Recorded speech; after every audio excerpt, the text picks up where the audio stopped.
দক্ষিণী নায়ক নায়িকা এবং বলিউডের সুপারস্টারদের রিয়েল লাইফ জুটি কে কার সাথে। আজকের ভিডিওতে আমরা দেখব দক্ষিণী ও বলিউডের সবচেয়ে জনপ্রিয় তারকাদের বাস্তব জীবনের সঙ্গীকে। প্রথমেই আসি আলু অর্জুনের কথা। স্টাইলিশ স্টারের স্ত্রী হলেন স্নেহা রেড্ডি। 2011 সালে তারা বিয়ে করেন। দক্ষিণী সিনেমার সবচেয়ে কিউট দম্পতি হিসেবে পরিচিত এই জুটি। এরপর বলিউডে আসি। শাহরুখ খানের স্ত্রী গৌরী খান। 1991 সাল থেকে তারা একসাথে। বলিউডের শক্তিশালী দম্পতি হিসেবে পরিচিত এই জুটি। এরপর রামচরণের কথা। উপাসনা কামিনের সাথে তার বিয়ে হয় 2012 সালে। তাদের জুটি দক্ষিণে খুবই জনপ্রিয়।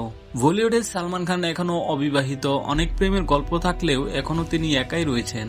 অক্ষয় কুমার এবং টুইঙ্কেল খান্নার বিয়ে হয় 2001 সালে। বলিউডের অন্যতম শক্তিশালী দম্পতি হিসেবে পরিচিত এই জুটি। কেজিএফ ফেম ইয়াসের স্ত্রী রাধিকা। 2016 সালে তারা বিয়ে করেন এবং দক্ষিণের ফ্যানরা তাদের জুটিকে খুব পছন্দ করে। অজয় ও কাজলের জুটি বলিউডের আইকনিক জুটি। 1999 সালে তারা বিয়ে করেন, এখনো সুখী দম্পতি। থালাপতি বিজয়ের স্ত্রী হলেন সঙ্গীতা। দক্ষিণী সিনেমার সবচেয়ে জনপ্রিয় কাপলদের একটি। রণবীর আলিয়ার বিয়ে হয় 2022 সালে। বলিউডের সবচেয়ে হাই কাপলদের একটি।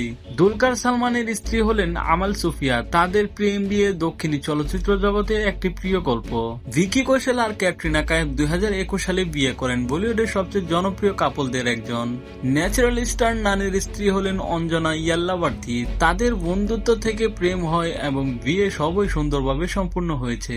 বারুণ দেওয়ান ও নাতাশা দালালের বিয়ে 2012 সালে। বলিউডের একটি সুন্দর দম্পতি হিসেবে পরিচিত।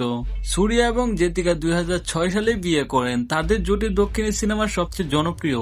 সাইফ আলী খান এবং কারিনা কাপুরের বিয়ে 2012 সালে। বলিউডের হিট কাপলদের মধ্যে অন্যতম। মাহেশ বাবু এবং নম্রতা শিরোদকার 2005 সালে বিয়ে করেন। দক্ষিণী সিনেমার অন্যতম প্রিয় কাপল। অমিতাভ এবং জয়া বচ্চন 1973 সাল থেকে একসাথে। বলিউডের দীর্ঘতম এবং সবচেয়ে সম্মানিত দম্পতি। প্রভাস এখনো অবিবাহিত। ফ্যানদের মধ্যে নানা রোমান্টিক গুজব আছে, কিন্তু এখনো সে একা রয়েছে। তারা পর্দায় যত হিরো বা হিরোইন হোক, বাস্তব জীবনেও তাদের গল্প অনেক স্পেশাল। তুমি কোন জুটি সবচেয়ে সুন্দর মনে করো কমেন্টে জানাও। ভিডিও ভালো লাগলে লাইক ও সাবস্ক্রাইব করতে ভুলো না।